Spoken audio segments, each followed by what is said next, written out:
All right, welcome to what looks like episode 3 of. Yeah, this is episode 3 of What's Up in EVE Online. We'll try to do this as many mornings as we can during the week so that we can review news and talk about what's going on out there as it happens. Today we're going to be talking about the MER, go back to review some of the stuff that we talked about in the last show, but also look at some of the stuff that other people have contributed to that conversation. And we want to also talk about maybe what wormholers have been up to or how they're reacting to wormhole changes that are possibly coming. Not actually sure anything is going to happen there, but there was definitely some talk about it. And I think the big news of the week has been this Hilmar interview that happened at FinFest, they call it. That is FanFest in Finland at this player's house with 10 of his friends. 6 devs showed up. They announced a new dev, a new community dev, and his name is now CCP Convict. He was Bam Stoker. And I'll tell you about Bam in a bit. And we'll just look at all the stories that we can see on the news outlets that are everywhere. Okay, so good morning. It is August 26th. Let me make sure of that. It is August 26th. We're heading into the September patch, and there will be some stuff there that is interesting, including Sino changes that will probably drop then, unless they're postponed. And we will also look at, we'll also be expecting some stuff from, well, what were the other changes for September? Let me look. We covered this on Sunday's show, so you should check that out. In fact, if I bring up the show notes, I should be able to tell. Anyway, welcome.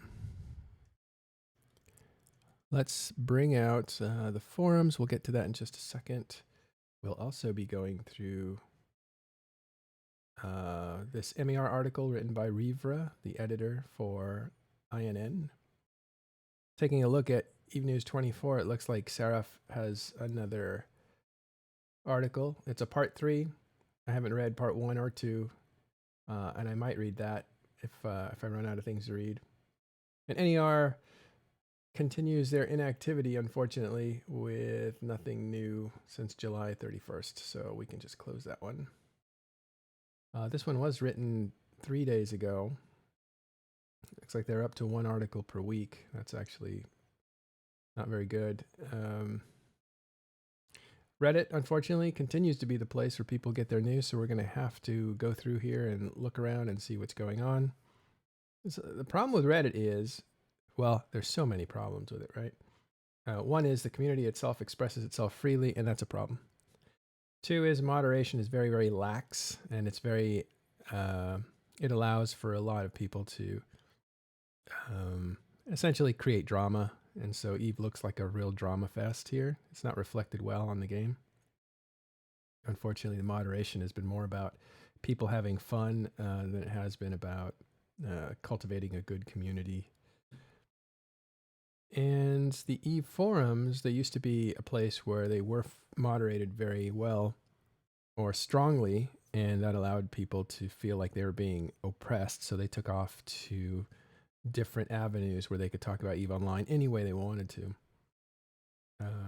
Personal attacks and call outs and all that kind of stuff, which you can find on Reddit now, but not necessarily in the old EVE forums. But the new EVE forums, because they changed the way they look a few years ago, has been a lot more permissible.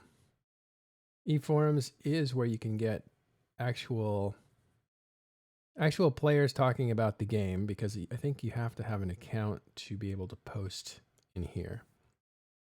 As you can see, here's my character Matterall, and you need to have that account active so that you can post.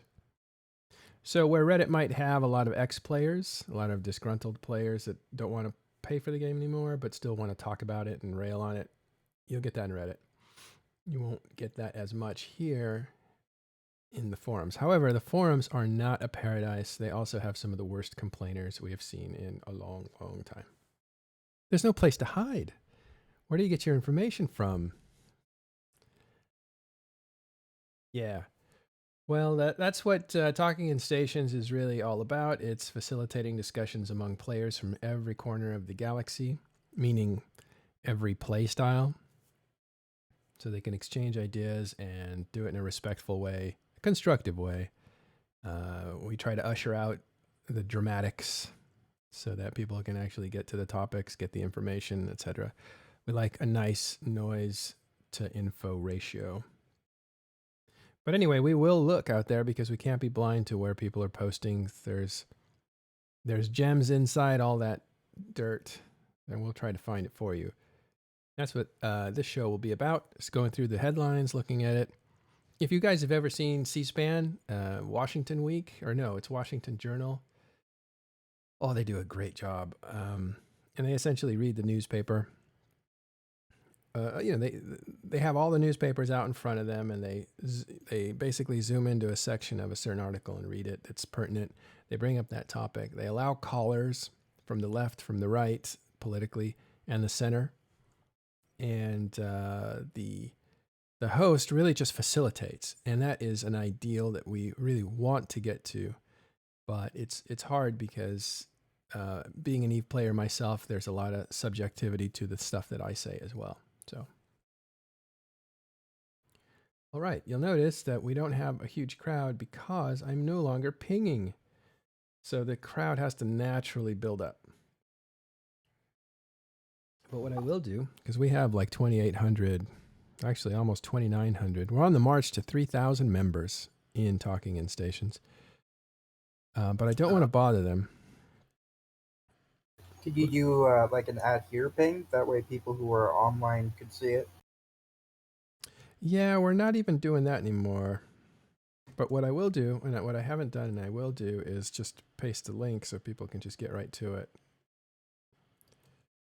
What's the difference there between the here and everyone functionally? I know how it's different, but what do you think?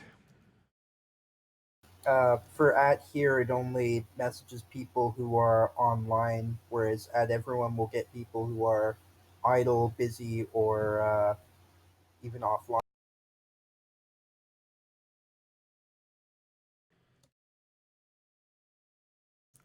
Yeah, so I know if you ping everybody, it's everybody who's on the server, except that people can turn off those pings and suppress them. So what's neat about Discord, if I can take a few minutes here before we get to talking about EVE Online, Discord is very much an opt-out system. So you come into a server, and if somebody pings everyone, everyone gets it. If somebody pings here, everybody who's actually online gets it, and the people who are asleep or have it turned off won't get it. It's still calling your attention, and what you're supposed to be able to do as a user is say, I don't want my attention called like that. I just want to belong to this server for X and X reason, not to be pinged all the time. So you can turn off suppress pings from the everyone or here, and you won't get those pings.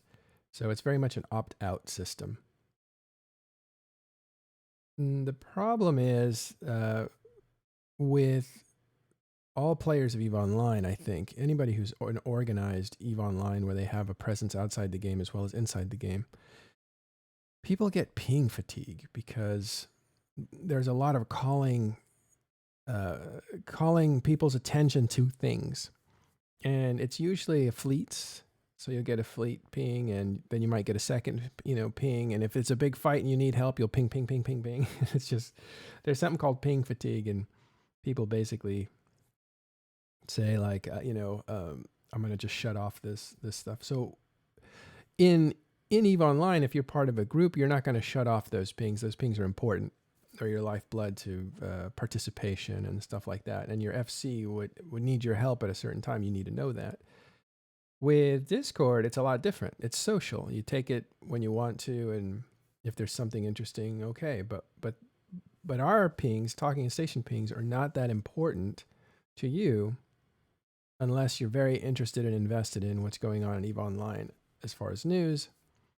And so we've decided not to ping very much. And what we'll do instead is,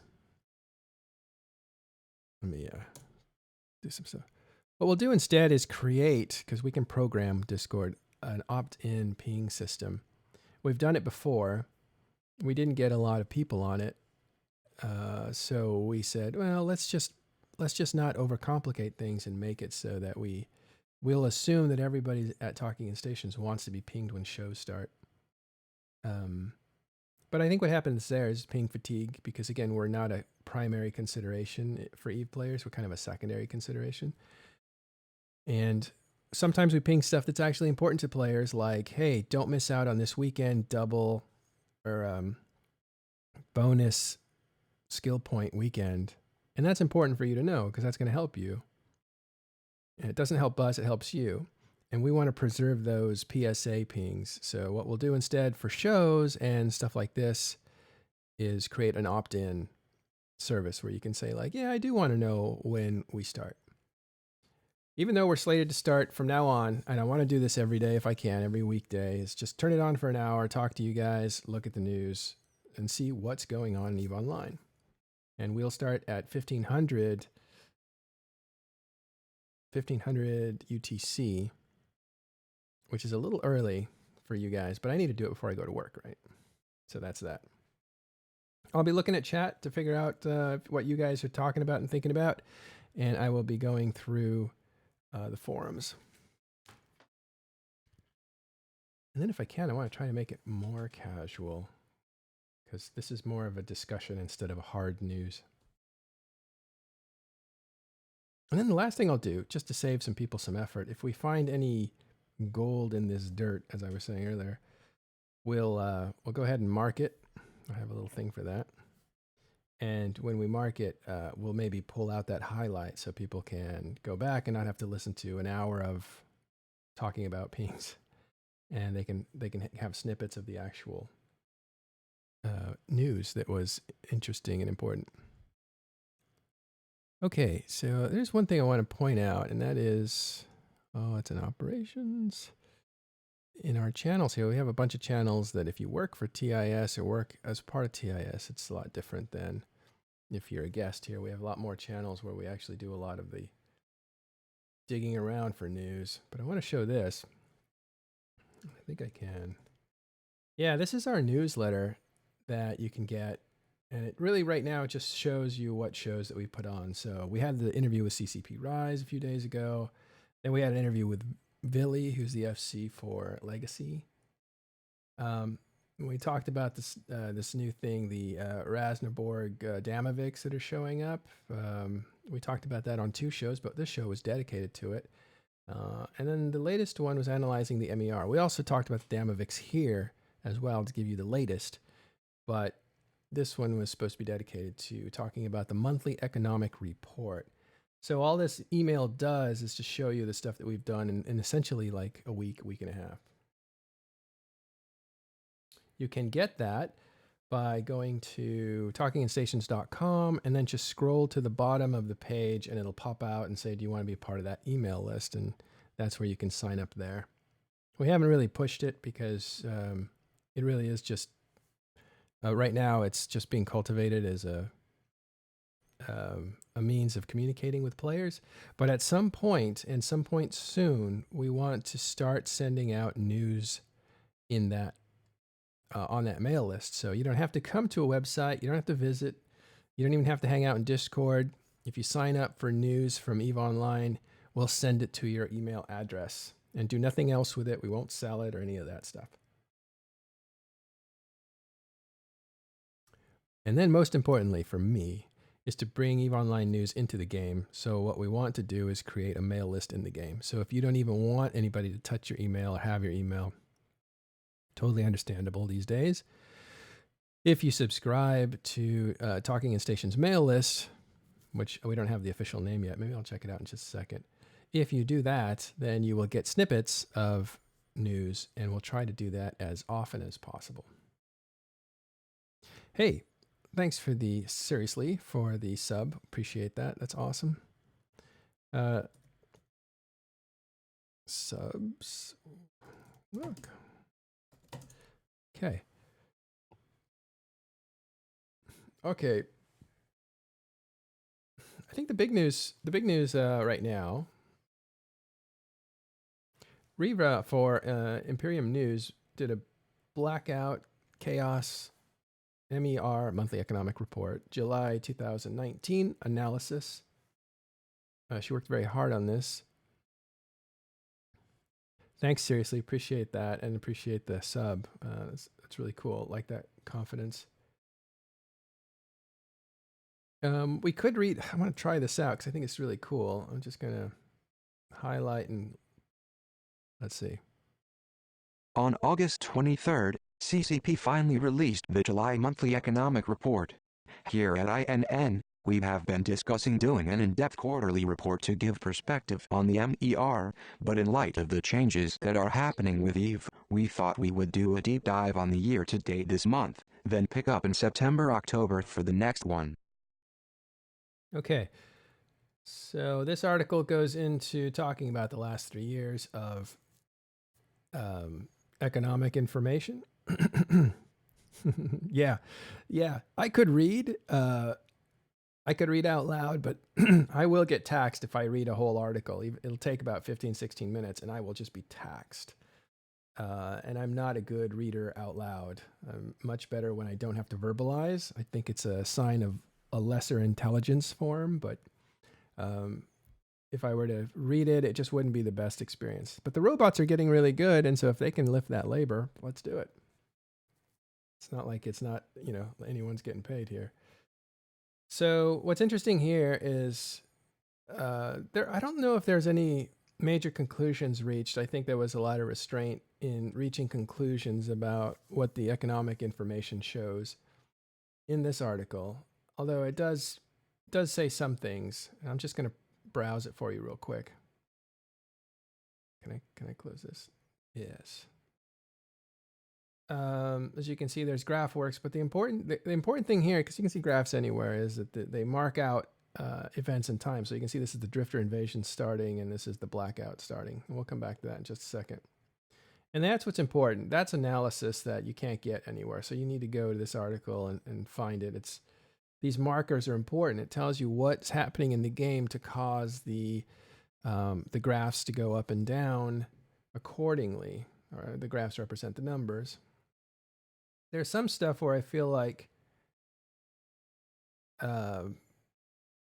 there's some missing information. For instance, this spike is not explained. The author says, "I'll leave you to try to figure out what that is," and that's basically either she doesn't know or she doesn't want to look for it, or if she does know and it's OPSEC, whatever the reason it was not explained, and that's too bad because it was obviously an incredibly errant bullet data point. Why is that like 5 times higher? This is produced. Why is that production skyrocketed 5 times higher?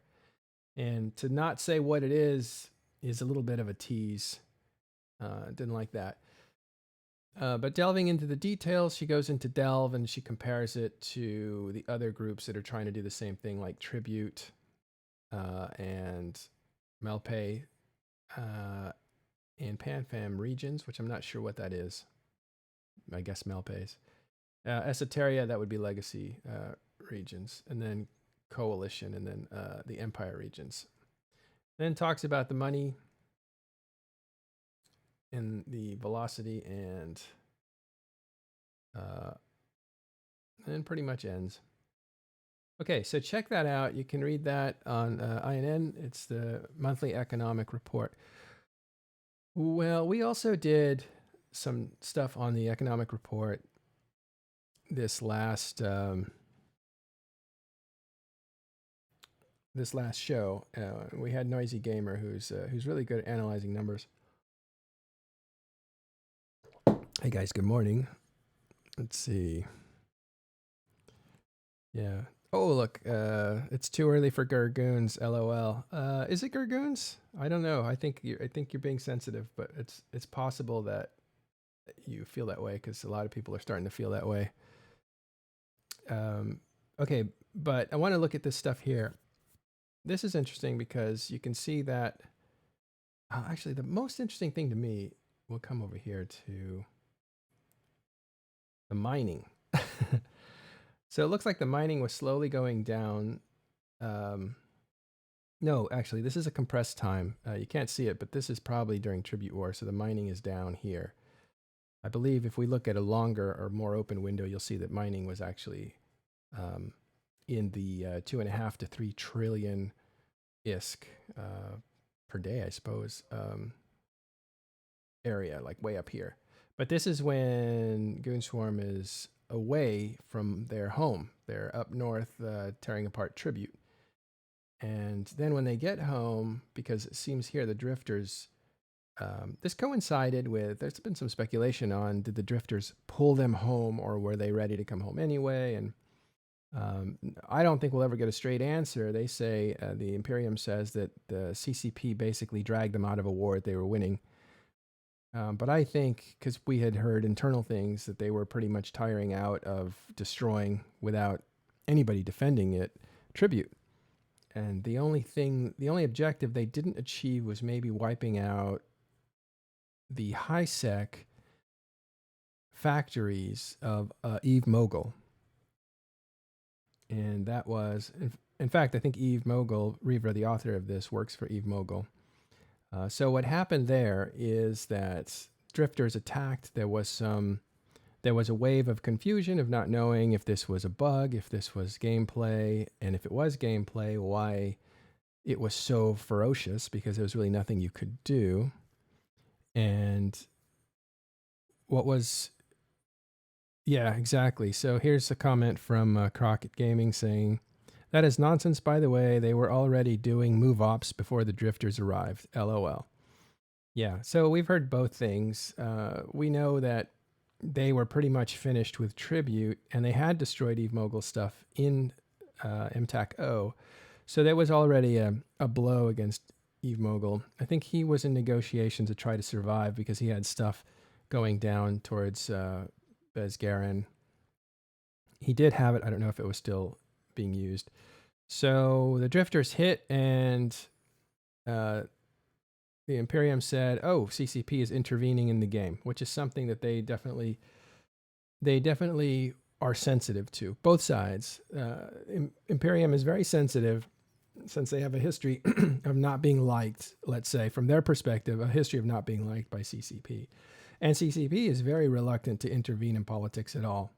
And when they step in it accidentally or it looks that way, they're very, very sensitive to not appearing to choose sides in the game. And that's a very prudent way to be. You want the governors of the actual infrastructure to be neutral so that the players can play. And yeah, see, Pandos and FC from Initiative confirms that they had move ops. At least Initiative did before the drifters hit. So again, believe what you want, but there was definitely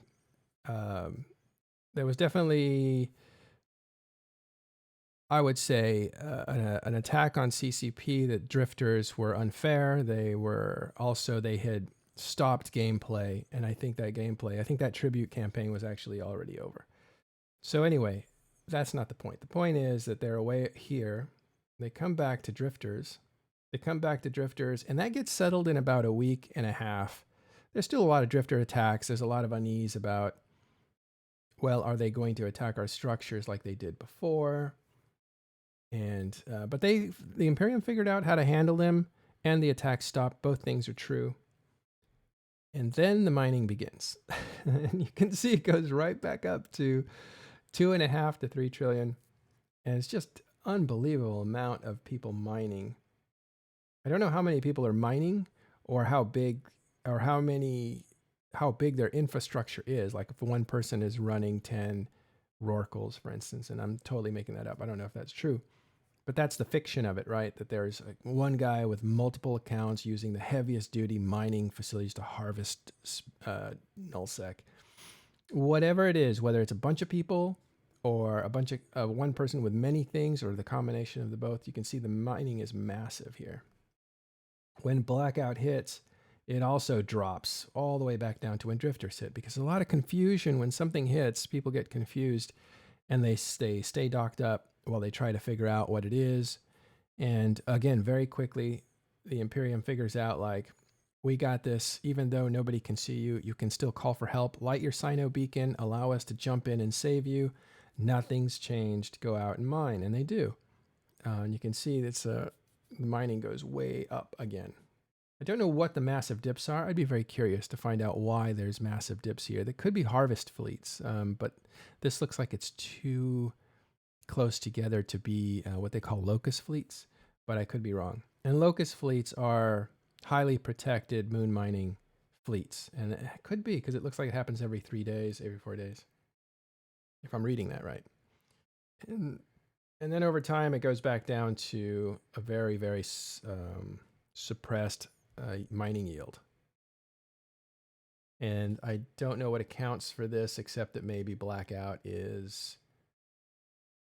I should know what accounts for that, but I'm not sure. Oh, I know what it is. I think what's interesting is the blackout made excavators even more vulnerable than normal because bombers could come in and wipe out your very expensive excavators. These are drones that actually mine for you. And if they were to destroy your excavators, you lose billions. So they started to mine with smaller drones, a lot smaller drones, and you can see that that might be the fall off in the yield.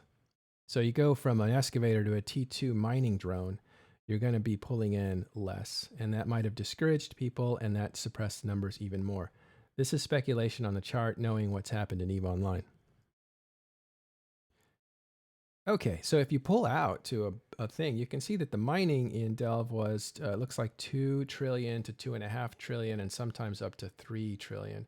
So the mining was definitely, I don't know if you can see my mouse, but everything on the left-hand side of that, there's definitely a lot of mining going on.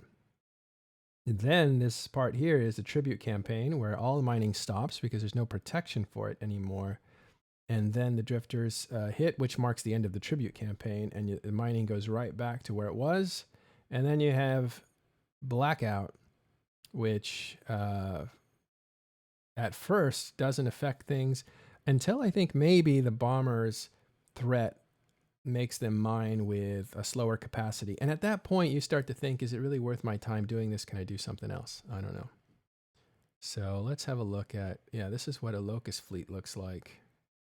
It's not a pretty picture because EVE Online is not pretty yet. It will be, but it's not. But you can see that there's a lot of people out there mining these. It looks like moon mining.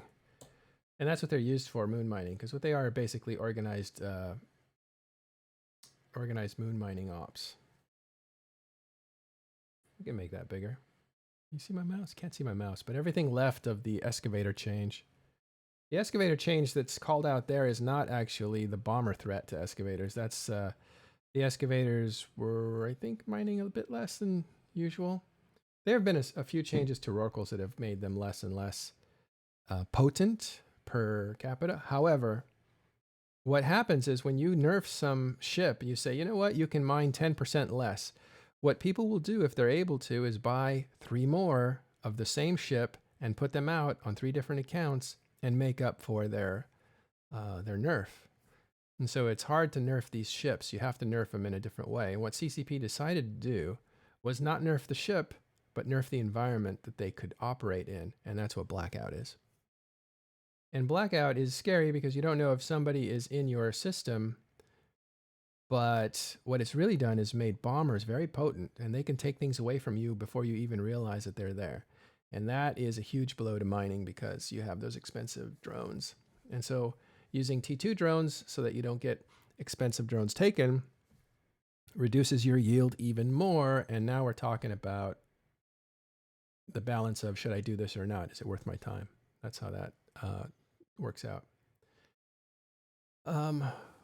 What's different here is that this is the destruction. And so you have destruction, looks like it pops up every week. I think that's what's written in the article. And there's a little bit of a spike on destruction here. But essentially there's no, destruction has stayed the same. So one of the things that people have said is that, look, miners can't mine, PvPers have nothing to kill. And I think what we heard early on, the reports were that PvPers would go out into deep space looking for easy targets, but the easy targets all knew that without local, that they couldn't really undock. So what the hunters actually found was each other in the darkness, and they killed each other in the darkness. And it looks like a lot of that kept going. And I think a lot of miners probably parked and went out and looked for fights too, right? Okay, well, we won't go through this entire article, but I just want to show that it's there if you want to go read it. It's worth reading. I found it a little confusing. I had to read it a few times, but I am not a very smart reader, so I have to do that sometimes. And I still don't understand what it was about. But if you guys can tell me, that would be great. The one thing that was neat is just how much work went into this, which is clear. There's a lot of labeling of things, and I'm sure it was a group effort with a couple editors there. But Rivra is a super smart editor, and we worked together on the uncovering the, what was that? The Olivia scandal. You know, she was a big part of that, along with Noisy Gamer and Dirk McGurk. And I think Noisy might have helped out with some of the statistics here. Noisy Gamer also showed up on our show and talked about the statistics for MER. So if you haven't seen yesterday's show, you should check it out. It'll be on YouTube today. So check that out, and we go through the numbers. And one of the conclusions that we reached, I don't think this article reaches this conclusion, but we did, is that if Hilmar was trying to make a bunch of money by shaking things up, he failed miserably because there's a lot of accounts that are shut off. And we know from talking to CCP Rise in his interview that that's not what Hilmar was trying to do. He's not trying to make money. He's trying to lose money. He's trying to lose money if he has to, in the form of investing in the future of EVE Online.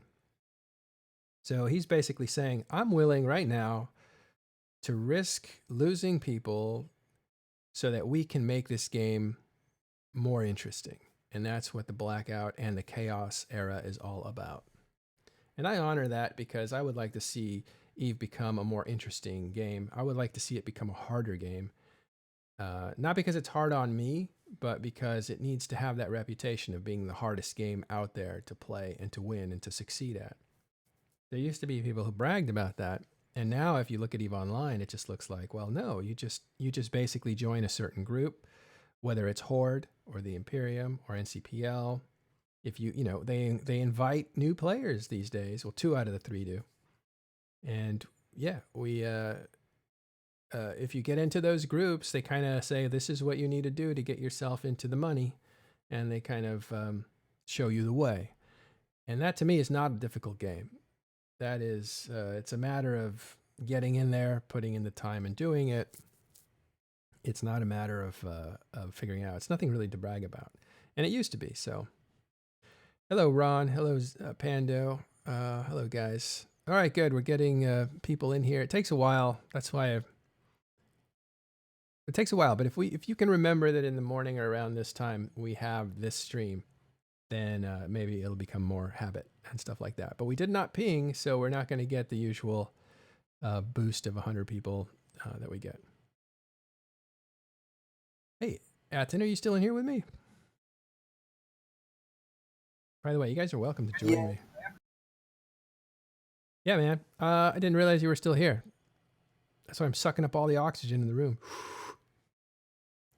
Okay, so let's finish up with this article. One of the very obvious things that comes through is just how destructive, as you can see, the mining yields. This is Delve. Yeah, I think.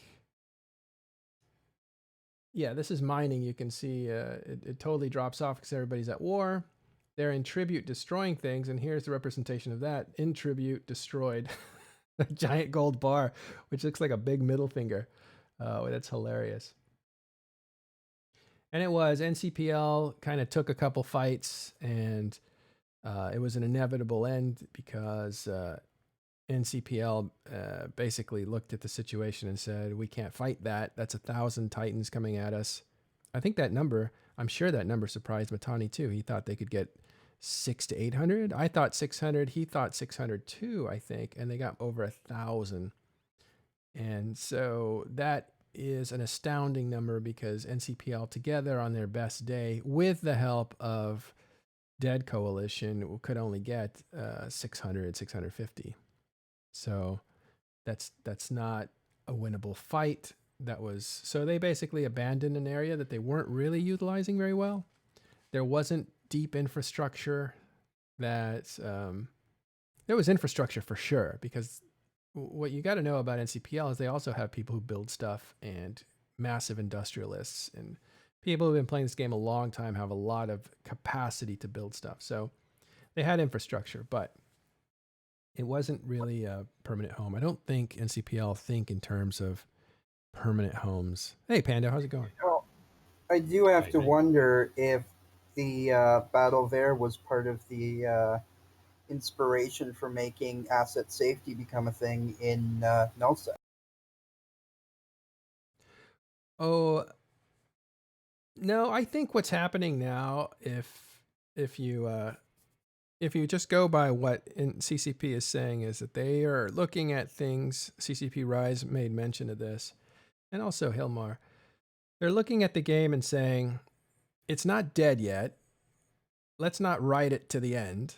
Let's look at the fundamentals of the game and shake those up and see what we get.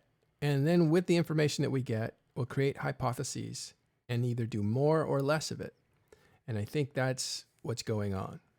So all the stuff that when asset safety came in, it was very controversial. Hey, Ron, how's it going? So Pando and Ron, help me out. When asset safety came in, what were the conversations like? You know what? I think the most disappointing part about the whole Citadel situation is when they first introduced them, they advertised it way different, right? Mm-hmm. So when they originally said, hey, we're going to bring Citadels and they're going to replace posses and stations, when they talk about the replacement for stations, they're like, oh, now they're destructible. Everyone's like, fuck yeah. And when they talk about posses, it's not the invulnerability shield. No, now they talked about, what did I call it first? Mooring. So in everyone's mind, it's like, oh, you have got a huge space station, and then those super caps, they have to, more on the outside. They didn't tell us like all these supers and titans are just going to simply dock up, and then if that thing dies, everything is getting transported for free or almost free. They never mentioned that until way later, So I felt like everyone got tricked into this Citadel hype early on, and then and the Citadels were supposed slowly to be realized they were supposed to be modular too. Like that was the first idea, that you would that attach would have been them. great, right? Yeah, you could attach an administrative center to a market hall attached to a building array, and you were supposed to that was the idea at first. So it should be like, it should scale up then in cost, that would have been, I think, the best way also for people that like to go out and hunt. I mean, back in the day, you had station games and all that, that had huge potential to kick off fights. That's all gone with Citadels. And it's the Citadel defense, but it's also the amount of Citadels that are in space. Back in the day, you had that one station, maybe two stations in a system. That's it. So you knew where to go to find the guys you want to fight, right? So you just warp to it. But now you've got like Sotiers and Fortizars and all that stuff everywhere in every system. It's just crazy. So here's a graphic of what some of the concept art was, and it does say concept up there, but that was the idea. You see a Nyx and a couple dreadnoughts. Oh no, that's a carrier sitting on there. Yeah, you have a Moros on the other side, and that was the original concept for how supers would moor to a station. Wasn't the original idea with that as well that you wouldn't be able to be bumped off? Yeah, you would be locked and immobile. Because that was the first thing people said. It's like, oh, I'll go and bowl and knock those things out and attack them. They were supposed to be They're basically supposed to be a form of, you're supposed to be protected in that way. That's what tethering is now. But you couldn't get bumped out of this scenario. But Well, nobody's really bumping people on of citadels actively, right? Because on Keepstars, like everyone has a Keepstar by now, you just get DD'd and 8 of your friends die too. Like, yeah, I don't it's know. just I've frustrating. never bumped anything off or participated in that sort of thing. Be interesting to see the bump changes. Might be a little trickier to bump people off citadels. You might get some people getting risky about. Yeah, you know, one of the things I want to shift topics to something that you guys both know about, and Braun too, and that is these wormholes. I think they're drifter wormholes. I don't know if they're called drifter wormholes, but Oh, don't Yeah, even get me started. Don't even get me yeah, let's started. talk about wormholes because. they're beautiful. Oh yeah, let's talk to Pando All right, about let's. drifter wormholes. What are you complaining about? You guys are rolling every single drifter one you can find. Okay, so that we can include everybody else, let's go into this. What we're talking about here is wormholes that. Well, actually, Attend, do you know what these things are? The drifter wormholes. Yeah. Yeah, they're basically a shorter life wormhole with a lot of connections. Okay, so are they called something, or is there a name for them, or? So some people, There is a C designation for them. I can't remember what it is off the top of my head. I think it's C17, but I no, might be they've got wrong on different that. ones. So there's 5 of them, right? And they have got names like each of one, but in general, you would call them just drifter holes or uni wormholes, like Yeah. whatever, like you Yeah. know. But they're basically the same. At the moment, they have, like now that it's increased, they have 60 connections in general, 60, 65, something like this. Wow. And you know, we used to, like, I think a lot of people might not know, we used to have 20 connections. And when we started using them extensively with Stukas, we tried to roll them all once. And that caused someone, I don't know who it was, to post actually on Reddit that those are bugged because there's no connections, because we just rolled them all. And then CCP went and said, oh yeah, you're right, they're all gone, that's kind of weird, must be a bug. And they tried to fix it, but it wasn't a bug. So they created a bug with this, and then it spinned out of control, and it created so many wormholes that at some point we had like over 100, 120 connections per wormhole, which was crazy. Oh, that's right. I remember that. Yeah. Yeah, and then I had to actually report that. Like, first I was like super happy about this, like more connections, yeah, bring it. But at Oh, some that's point it so was just funny. so many. Why would you be so happy? I don't know. But at some point there was so many connections that I thought, oh shit, that could be actually game breaking here, right? Yeah. Yeah. I Let's make remember sure you. this is not You, gone out of control. you didn't want to get banned or in trouble, so you reported it to them.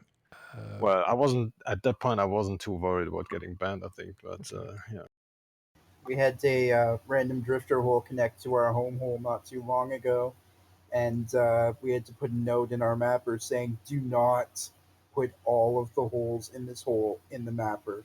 For the love of God, please don't. We don't want to have a mapper that's literally 5 minutes to scroll across." What's up? Welcome, Brisk. well, it's not easily mapped, right? Mm-hmm. So So okay, a couple things. How is it mapped? How much work is it to map it all? And what's the benefit of doing that?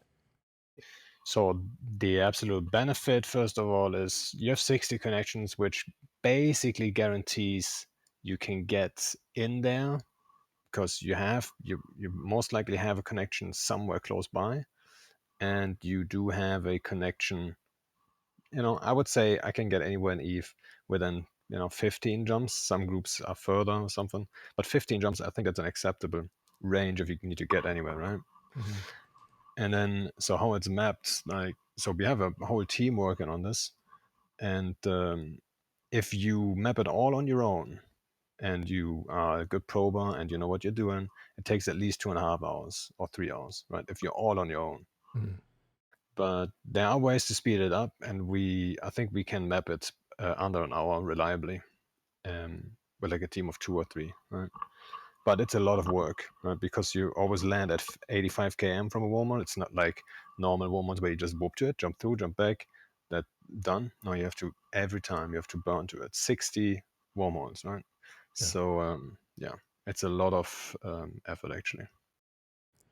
But what's the benefit once you get that done, that work done?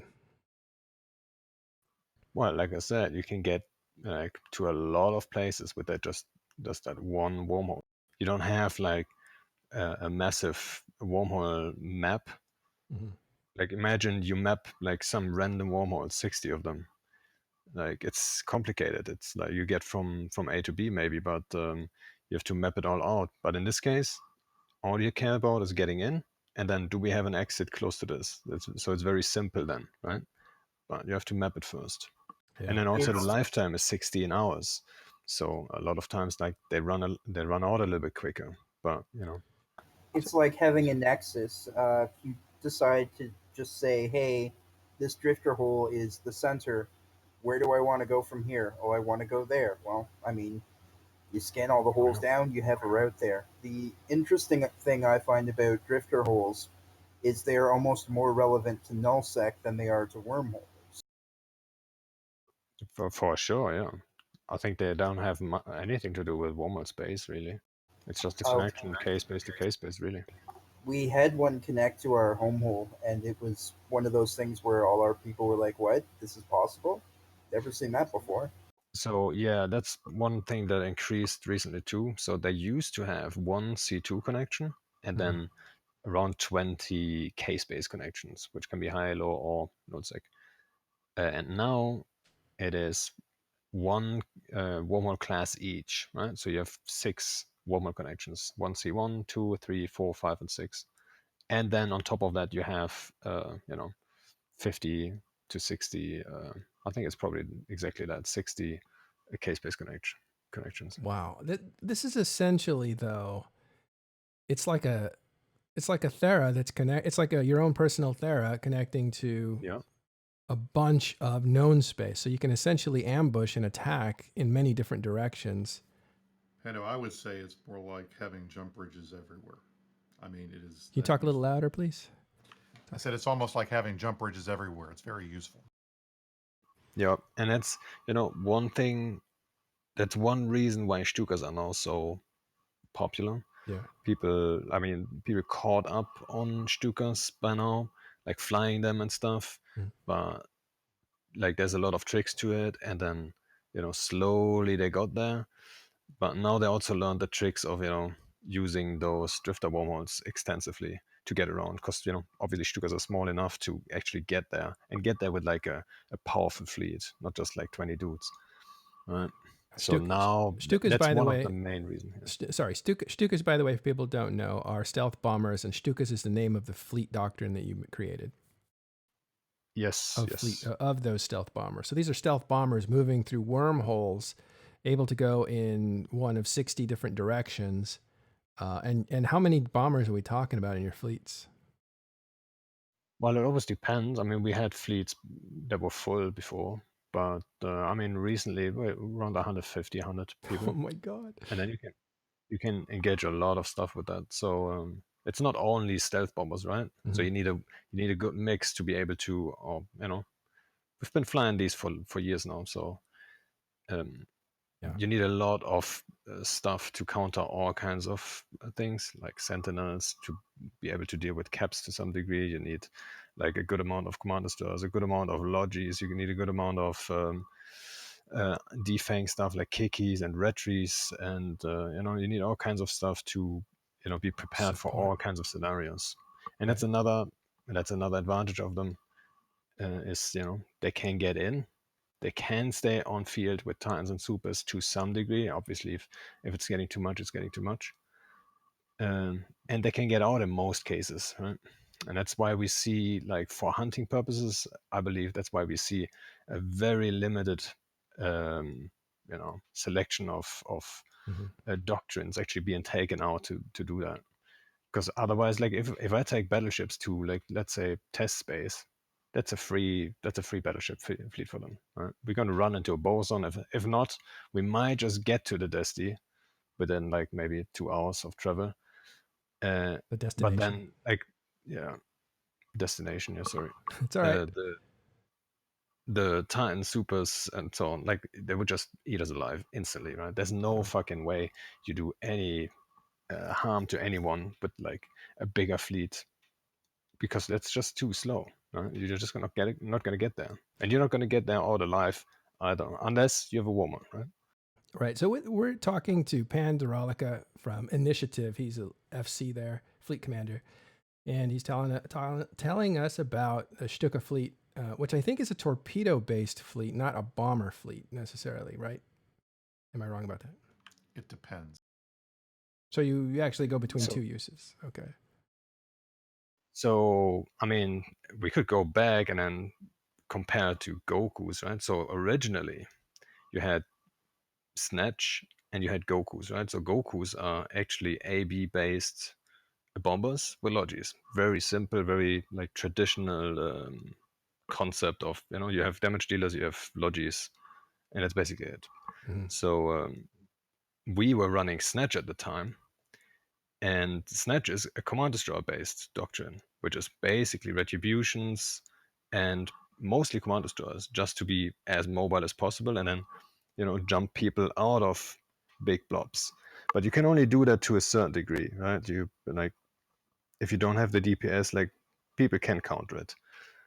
And so we then combined those two basically and said, okay, we want to deliver those bomb runs, right? That's primarily what Stukas are designed for, is not necessarily to do the AB Goku thing, but to reliably deliver bomb runs on any battlefield. Because if you look at normal bomb runs, you would have to set it up, and if a bubble is in the way, you can't warp in and bomb, right?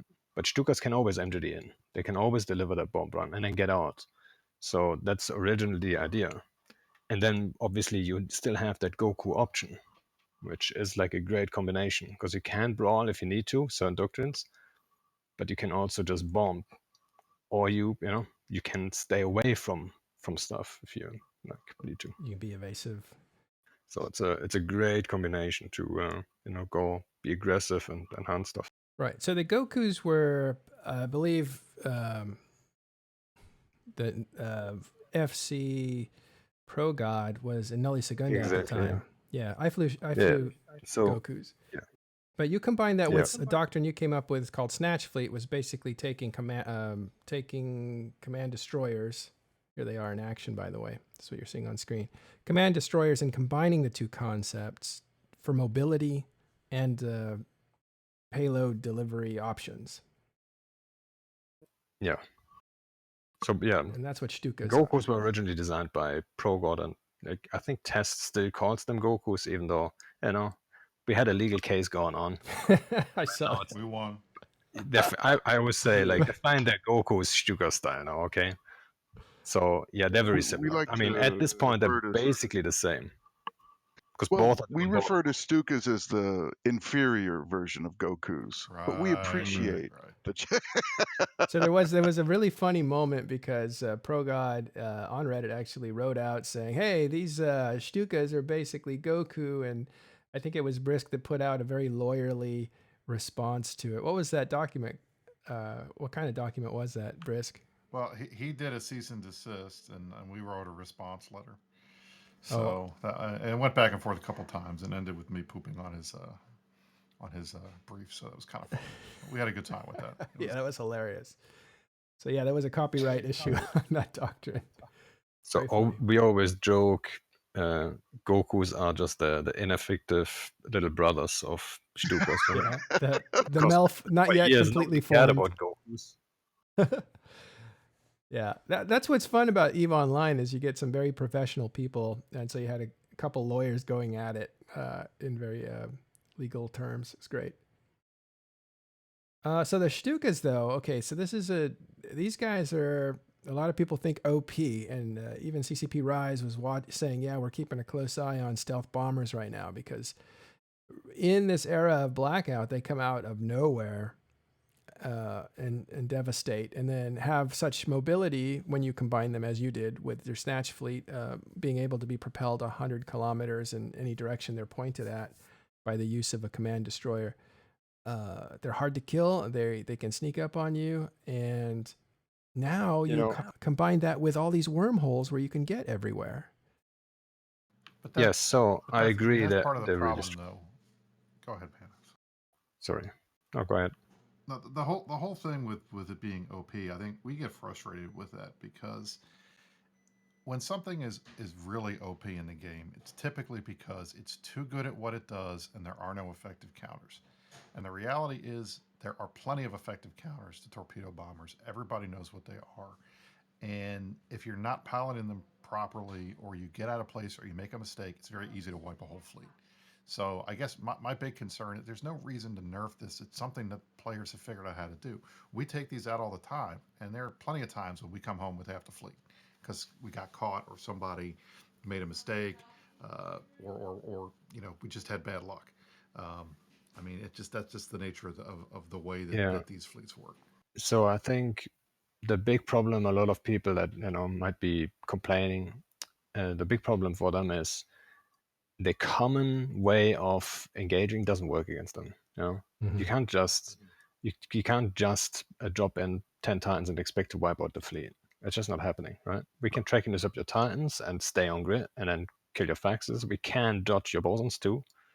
And so if you bring in subcaps, you better do it right.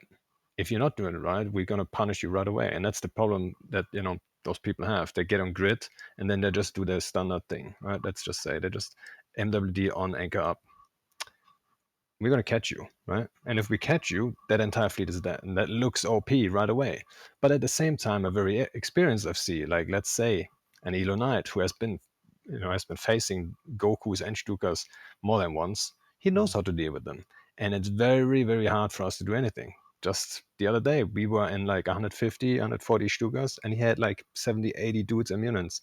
But he knew what he was doing, and we couldn't engage. We simply couldn't engage. And he's outnumbered, right? So does that still qualify for OP? The combination is very strong, and the hunting capability of them is very strong. But I would also make the argument, I think all other doctrines are just very weak at hunting, right? I think the rest needs a buff, not Stugas necessarily a nerf. Yeah. Right? Well, I think one of the things Elo Knight is known for is his speed. He's able to keep his group together, moving fast, and that's why they prefer Munins. Yeah, he's quick. Yeah, which are fast. So he's able to adjust quickly, and I think Munins are a naturally good counter for stealth bombers, if I'm not mistaken, because of their range. The range, the alpha, their speed, right? It's very hard to hit a Munin fleet that's moving.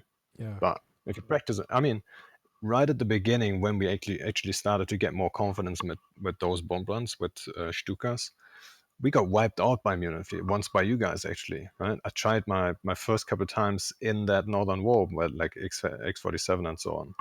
And some people gave me shit because I wiped a couple Stuka fleets against Munins. But I was sure we can do it, right? Mm. And then slowly but surely, we learned our, little things like how to do it properly and, what not to do. Because if you make a mistake and you lose Command Destroyer, then you're just a Goku fleet in a bubble. Yeah. And then against Munins, you're going to get wiped out easily. So, yeah. So it's a matter of evolution for FCs. But their not tactics. ship type. Yeah, exactly. Yeah.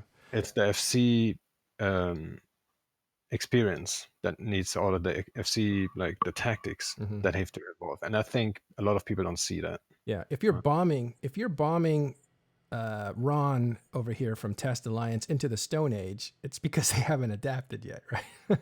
Go ahead, Ron. Or it's Monday. Ron and his guys actually did, or Tuesday. Or Thursday. Maybe it's one of the days that ends with day. Maybe that's what it is. No, but so I agree with both of the guys. But I don't think that it's like only Goku or Stuka, right? I think it's the platform, because if it was just that, I wouldn't say that that's like OP. But when you combine what that is with the stealth, with the cloaking, with the zero, delay after cloak, when you combine those two together, it seems too robust. It seems like a T3 kind of, platform, because currently one of the major complaints about them being OP isn't actually the Goku thing. It's that, miners, are on a rock and a bomber can uncloak, shoot a bomb. And let's say there's 2 or 3 bombers and they shoot a bomb and then they recloak and warp off. Yes. And the drones can't come back in time. The drones are too slow. So the drones are just dead. But that's the local issue, right? That's because there's no local at the moment. Yeah. I mean, I actually I totally agree. yesterday I posted my wish list. Sorry. Yeah, I wanted to find posted that. my wish list for the Chaos Era, and that's one part of it. And everyone who knows me is like, why would he not want no local? And everyone who doesn't know me is like, probably, oh, this is a Care Bear. Like, no, I'm actually out hunting stuff most of my time. Let's say 99% of the time, right? But still, I don't see the no local as a long-term, as the long-term solution. Really, it isn't, right? And the bomber part would be fixed with that too, right? Yes, if you set up quick and you're really good at it, you have to bridge in, get in position, all within a time frame, and then you bomb and you catch something, good. But you can't just take all your sweet time and do all of that stuff and nobody knows you're even there. I think that's OP. Yeah. Yeah. What's your Twitter account? I'm looking for you here. Like my in-game name, Pandorelica. Oh, it's Pandorelica? Okay. Because you put your wish list there. There you are. I It's thought on I was top of following Reddit, you. too. Yeah, here it is. So I posted my wish list for the Chaos Era. And so we'll follow that. You can find that on Twitter, Pandorelica. Follow him. And that'll I lead you. added my little additive on the wish list as well. So hopefully that gets implemented. I think I saw it Just actually. What limiting was it? booshing. Yeah, you can only boosh 5 times your mass. Might well mute You him. can't boosh 400 people. Where's the button? Where's the button? I can't. Just stumble around. You know So what? I got it out. I get the frustration with boosting, and if the environment was a different one, right? Super Titans and all that crap, I would totally agree that we can talk about it. But in this, like, it's the only thing we can actually, take out and get reliable, fights in at the moment. Like, you can't roam into anyone's space. Like, who roams into like Horde, Horde or Legacy or Imperium, like Care Bear umbrella pockets with anything bigger than like a 10-man gang, right? Nobody does. And there's a reason for that. Other than, Stukas. Stukas can do it. And it would be just sad to, misunderstand the situation and then people nerf the wrong thing, right? Yeah. Right. I mean, the whole argument is that those Little louder, areas of space are too easy. Sorry, a little louder. Those areas of space are too easy as it is, and if they were to go and make changes to the one fleet that can do it in general numbers, that just pushes it back towards being too easy.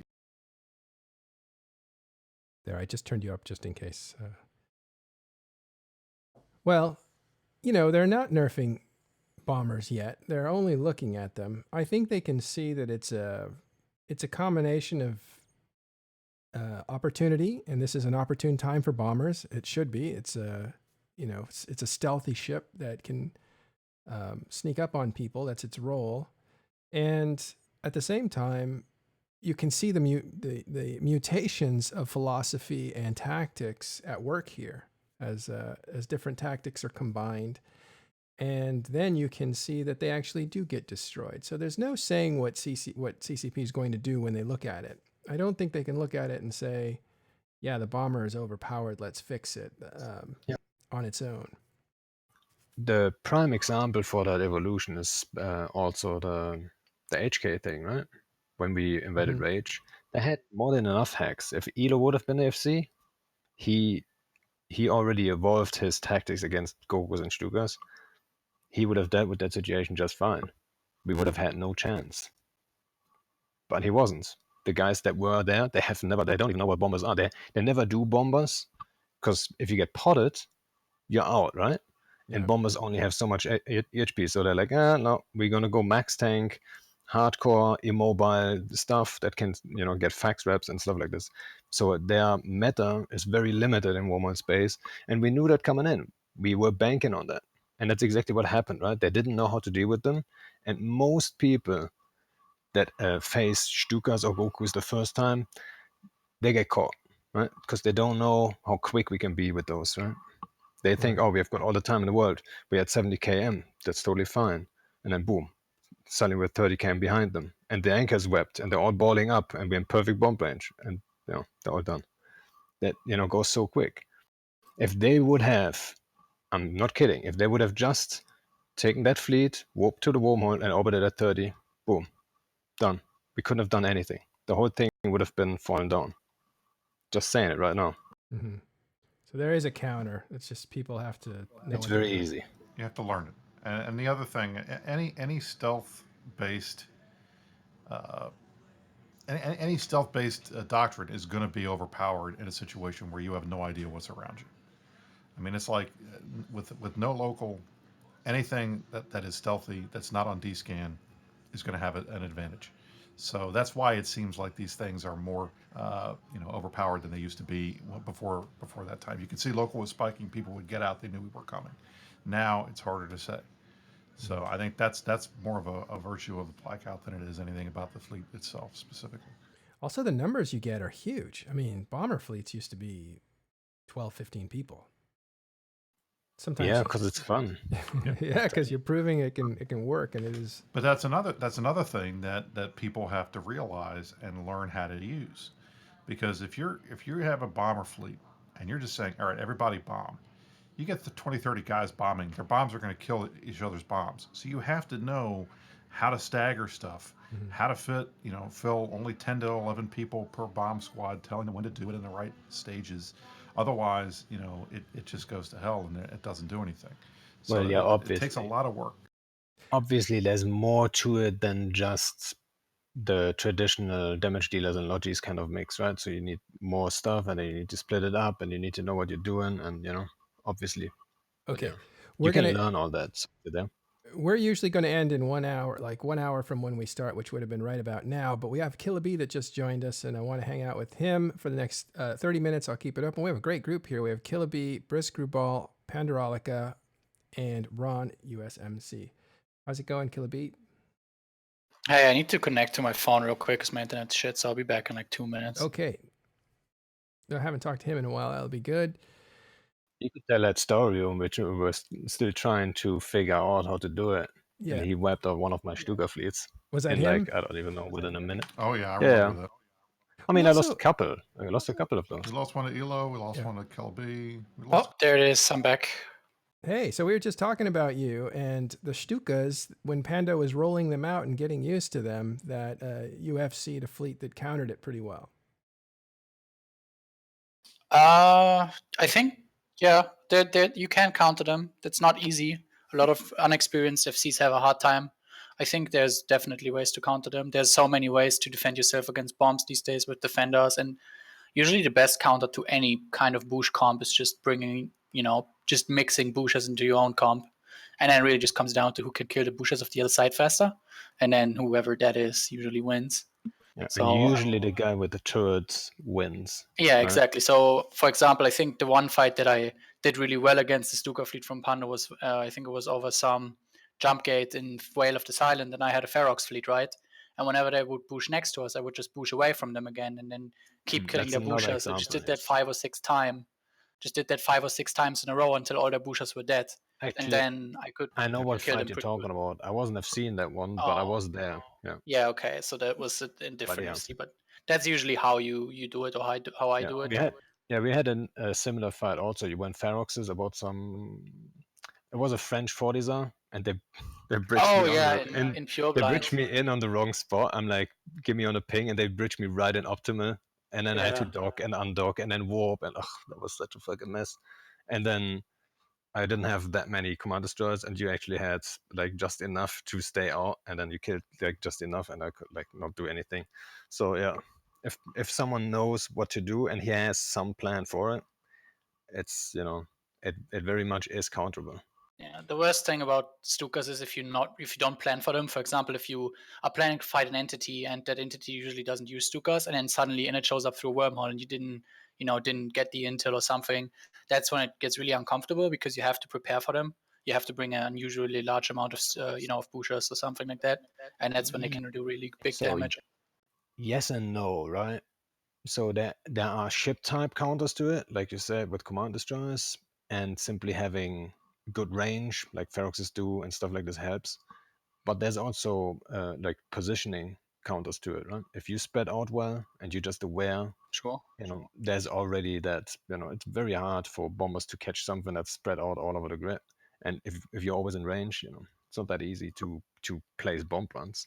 And unless the Stuka fleet is massive and your fleet is tiny, they're not going to brawl you easily, whatever ship type you are, like usually, right?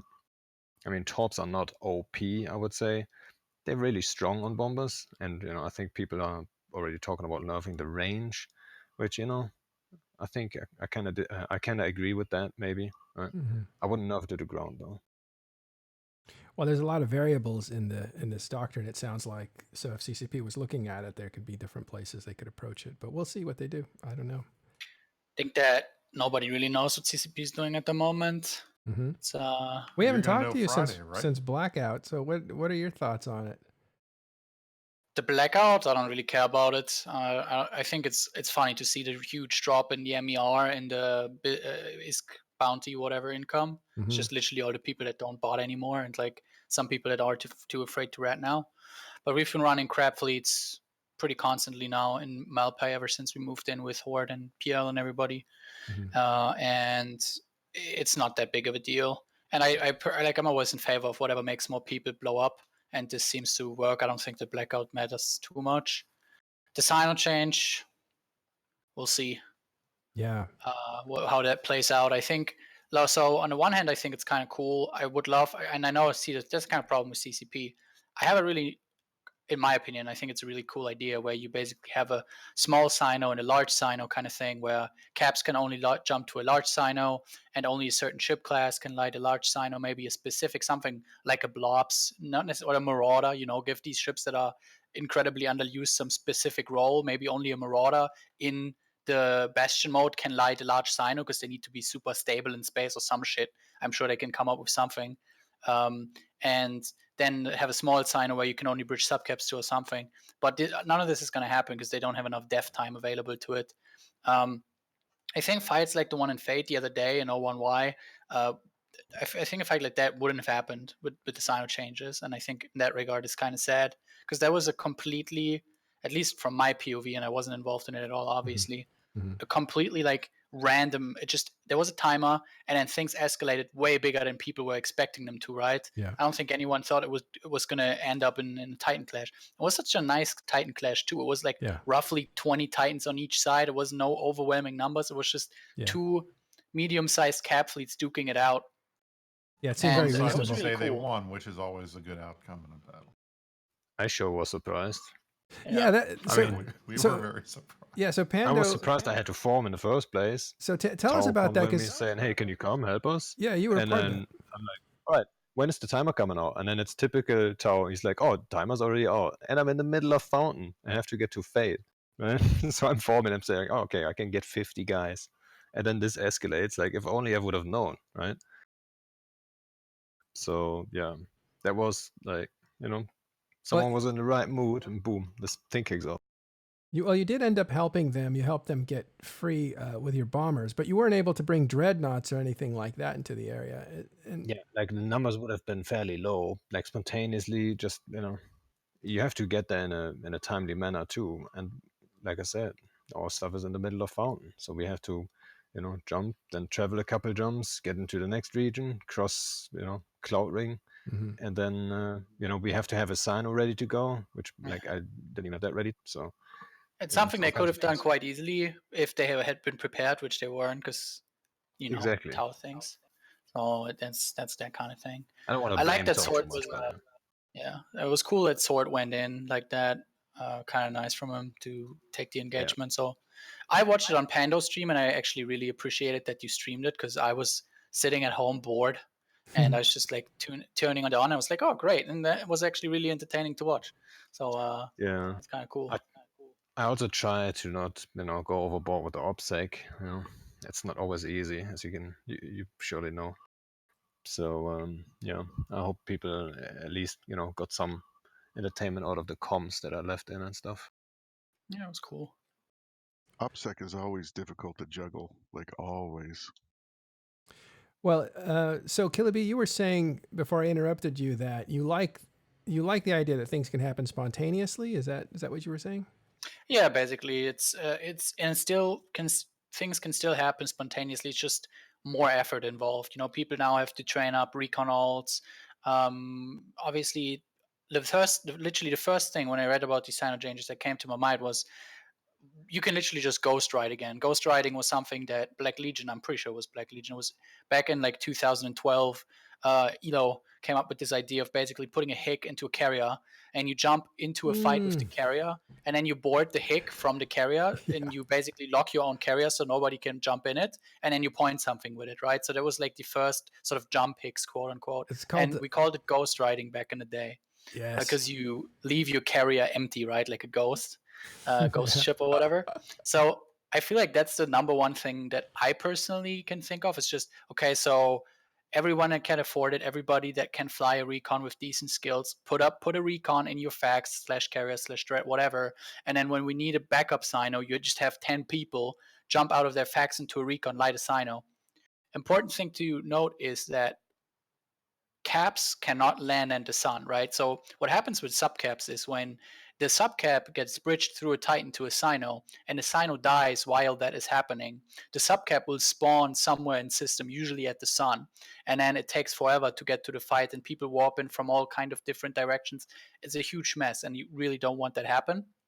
But that cannot happen to caps. They changed that many years back, where when you manage to make the jump happen while the Sino is still alive, the capitals will always spawn where the Sino used to be, right? So all you really need is you need to have all your caps undocked, you need to have people at the ready, and then you light 10 recon Sinos and you go, okay, now everybody pick a Sino and jump to it, and eventually all the caps will be on grid. But obviously it just requires more effort in general, and it's going to make it easier for harder to escalate with capitals in general, I think. I'm not sure if that's good or not. Omega really likes the change. Omega thinks it's kind of cool. We all kind of agree that it's typical. It's a typical CCP kind of change where they just go for the easiest solution because they simply cannot devote more dev time to it, or they're not allowed to, or whatever. So they do this kind of thing. There's probably a lot more ways you could fix this in a more elegant way, but not this easy. There are a ton of ways that are more elegant. I didn't. One sec. This is the easiest, cheapest, quickest. Oh, one second. Go ahead.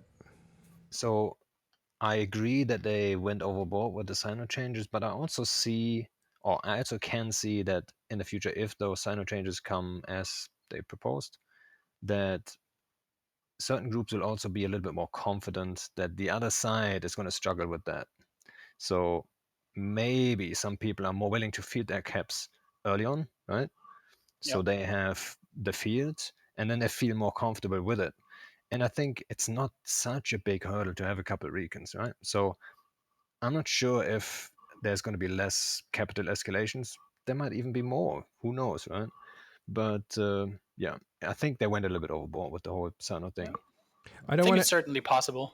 I don't want to divert, but I have to take you back to ghost riding, because ghost riding, for those that weren't here a few years ago, this might have been 4 or 5 years ago, ghost riding would make capital pilots break into a sweat. It was terrifying. If somebody said ghost riders, people would freak out if you were in capital ships, because this is something that could lock you down. Can you talk a bit more about? I didn't know Elo Knight developed that ghost riding. I'm not sure if it was Elo, but I'm pretty sure it was developed within Black Legion in its prime time. Yeah. I'm not sure who came up with the original idea, but yeah. I mean, it was just one of the things that we did a couple of times. Obviously, all the bonuses that your ship gets in terms of tank, which is a lot, you lose them when you leave the ship. So the empty hulls of your ship flying around are very vulnerable of just being killed, which back in the day was kind of a big deal. And ghost riding was mostly used against a group of people that you overwhelmed so much that you knew, okay, my cap is probably fine even if it's empty, right? So we did that. Like we did a bunch of ghost riding in Vino when we were just kind of memeing on the Russians that have been living in HPA forever. I forgot their name, but there's a group of Russians that lives in one system in Vienna, and they've been living there ever since Eve started or something. I don't know. And we were just like, we were just kind of fighting with them every now and then with the Corp, and we did ghost riding because we knew the second we jump in a bunch of caps, they can't do anything anyways. But nowadays, who cares? Like, Carrier has like 400 million ISK or some shit. Mm-hmm.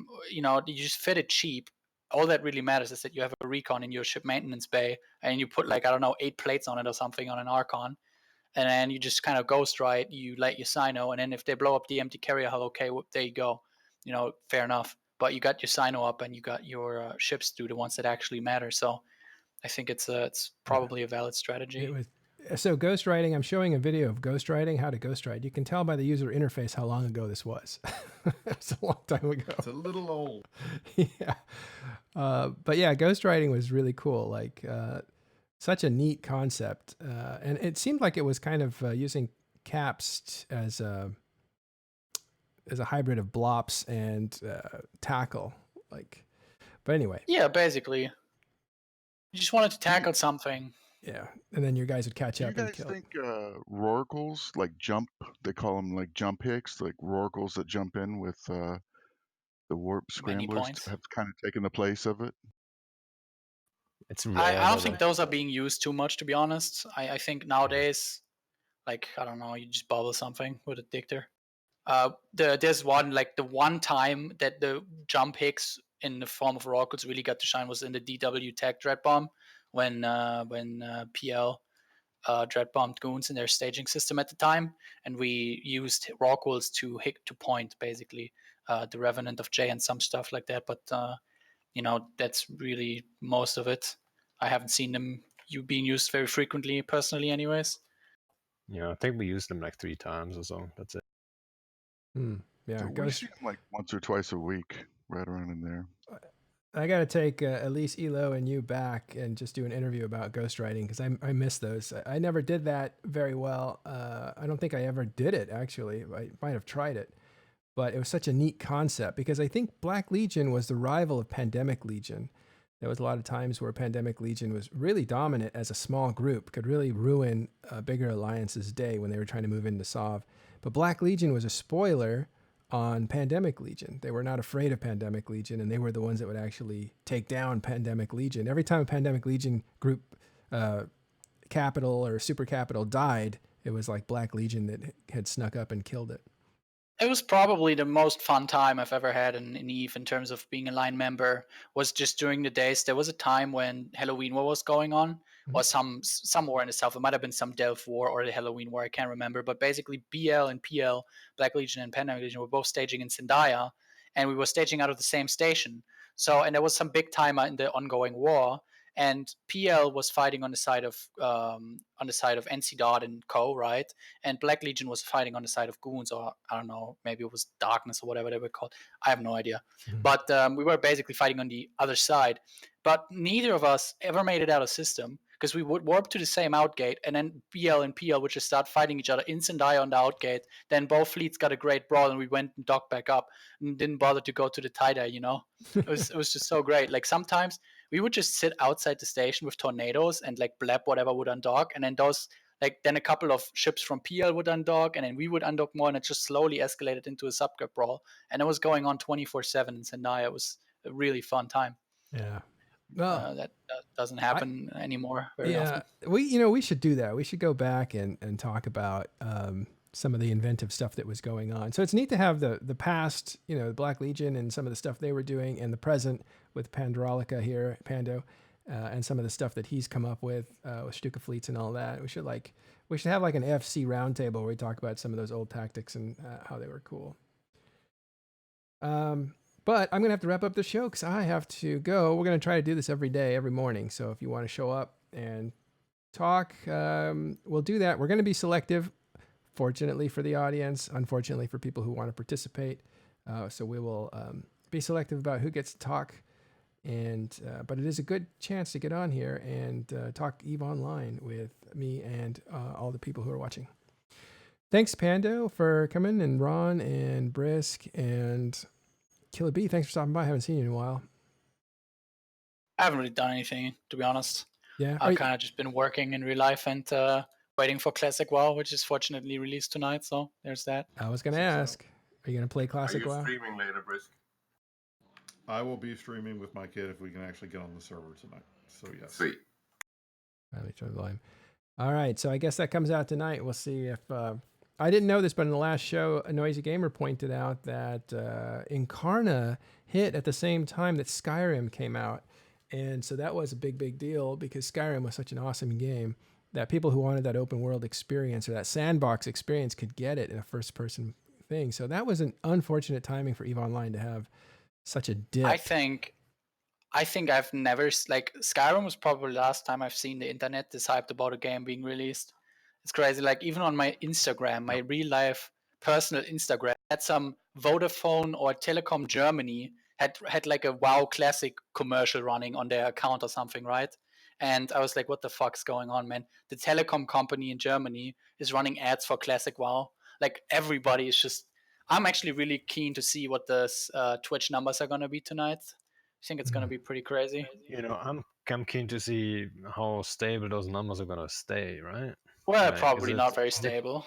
I think like there's going to be huge drop off within the first month, but it's still fine. Like, I have a great guild of, actually, funny enough, it's mostly ex-Skillu, because, you know, and we all know Skillu mostly disbanded, and they formed a WoW guild, and I joined them. So now... so that's where they went. Yeah, and a bunch of ex-EVE people. Even Vince is playing WoW, and it's crazy. What? So we have all those people in that guild, and we're just gonna have a good time for however long it's gonna last. The time.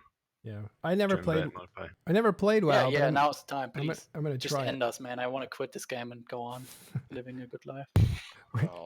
We all want to be put out of our misery. All right, everybody. I'm sorry to have to cut the stream, but if you guys want to hang out in Talking in Stations Discord, you're welcome to. We will see you tomorrow at about the same time. That is 1500 UTC, 8 a.m. Pacific time, and 11 a.m. Eastern time. Take care, everybody, and thanks for watching.